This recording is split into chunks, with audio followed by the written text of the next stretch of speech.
Alright guys, so kamusta? Kamusta kayo ngayong tag-ulan? And hopefully okay lang kayo kung saan man kayo naroon.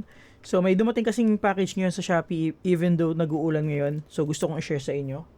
So medyo napapadalas kasi yung paglabas-labas namin. Although tag-ulan ngayon, pero bumili pa rin ako ng extra na portable fan. So this is from Orashare. Matagal ko na itong gustong bilhin eh. Ngayon lang ako nag-decide. Although meron na kami ng Rosha, yung camping fan.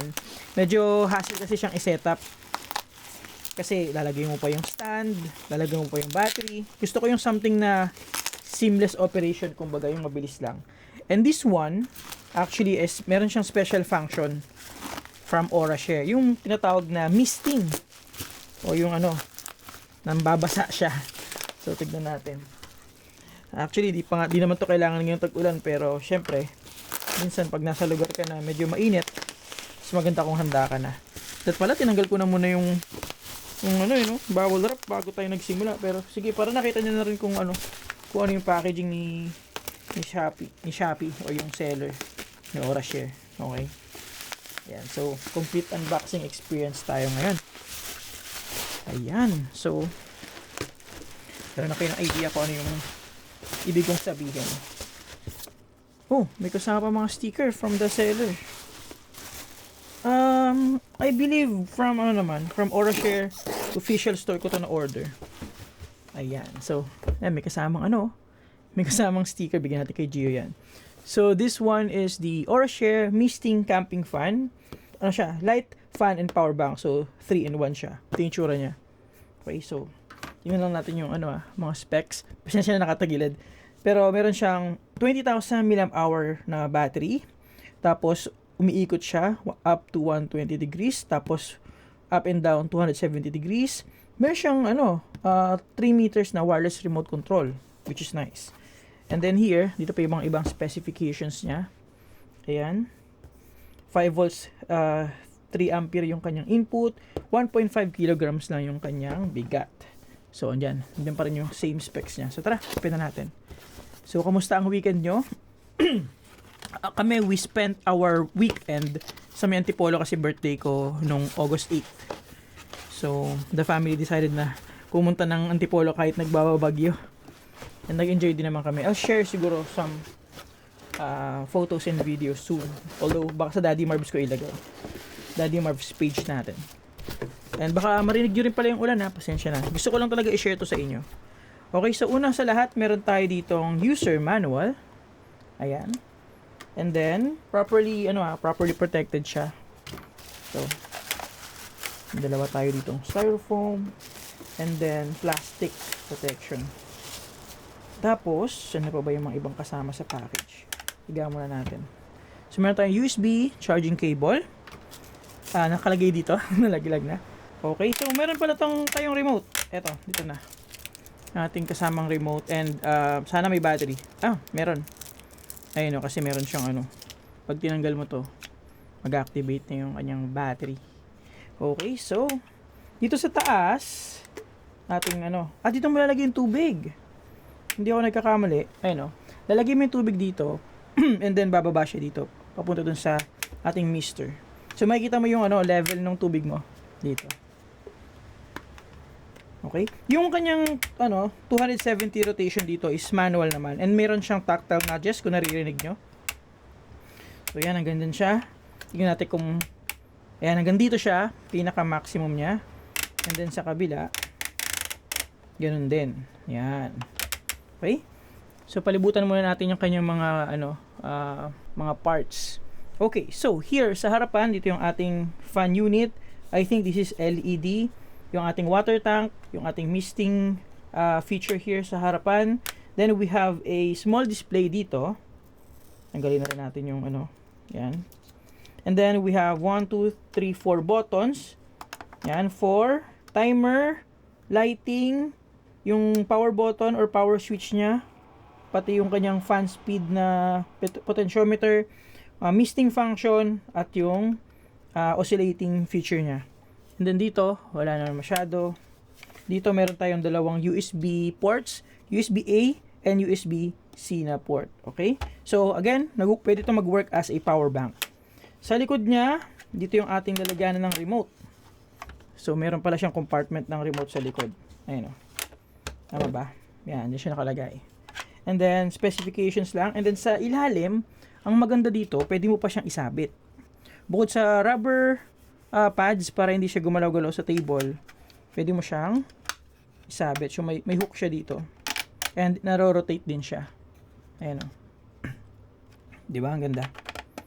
I'm pretty sure alam nyo na rin to sa mga campers yan. Pero sa mga hindi, ayan po siya. Okay. So, let's see yung kanyang mga functions. So, timer again.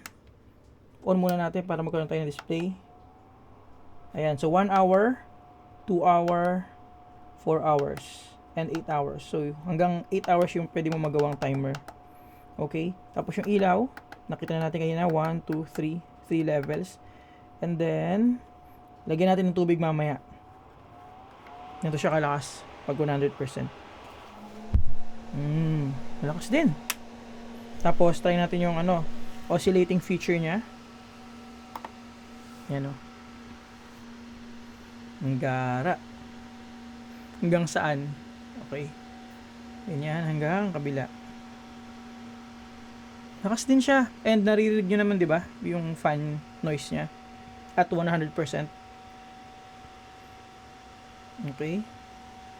And at any point, pwede mo siyang patigilin. Ayan o. Alright. Tapos, pwede mo siyang itutok din sa'yo. Okay to mami, okay to. Ang ganda. And then, paparinig ko lang sa inyo yung 1% niya. Para marinig yung ingay niya. So, ganyan lang siya kaingay. Tahimik lang siya pag 1%. And malakas pa rin siya kahit papano. Halimbawa, malamig naman yung panahon pero gusto mo ng moving air. Yan. So, kuha lang ako ng tubig and try natin pagganahin yung misting function niya. Okay?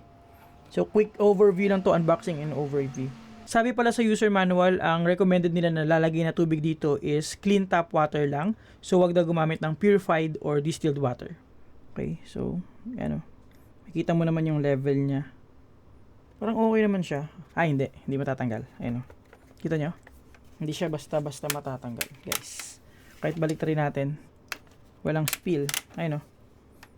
Kahit ugay-ugay natin, hindi siya basta-basta matatanggal. Okay, so that's quite reassuring. So tara, sana wag mabasa yung camera ko. Pero ito na yung ating misting function. Baba mo lang yan.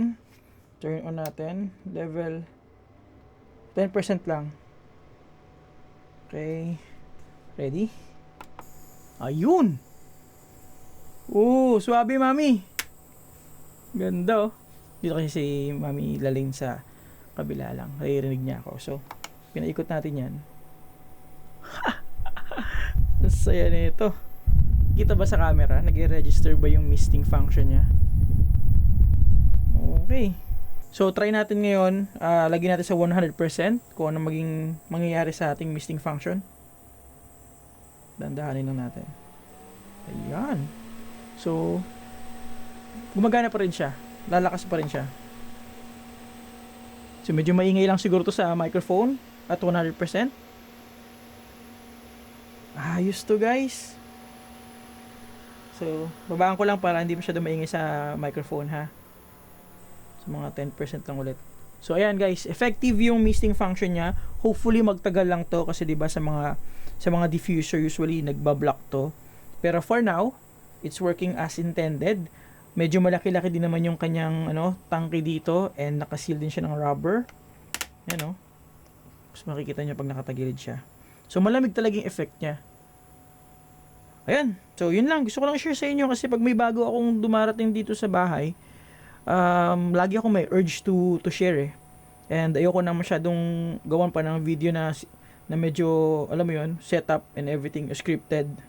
Lalo na kung gantong product naman na mabilis lang din i-demo sa inyo. So hopefully nakatulong sa inyo guys. Patayin ko lang yung misting so that I can show it to you. By the way guys, yung misting function niya, meron pala siyang interval mode.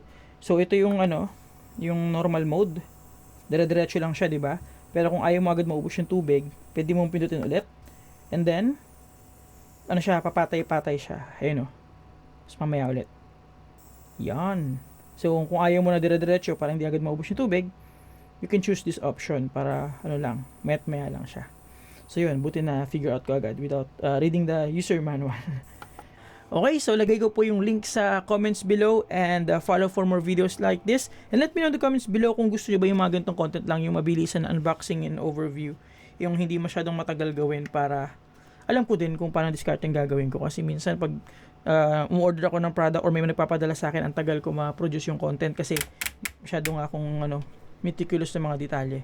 Okay, so thank you for watching and see you on the next one guys. And hopefully safe kayo kung nasan man kayo ngayon. Thank you!